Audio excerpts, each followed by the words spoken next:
Ya, Bu. Aku burung apa? Kakak tua. Oke, Yakub di sini banyak teman-teman. Kasih hai dulu dong. Hello. Jadi burung kakak tua ini memiliki kemampuan mimik ya, di mana mereka bisa menirukan suara yang pernah mereka dengar. Jadi sebenarnya mereka ini tidak ngomong, tapi hanya menirukan saja.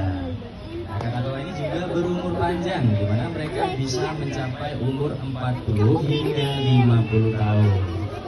Untuk membedakan gendernya, kita bisa lihat dari bola matanya. Nah, kebetulan Cimi dan Yakub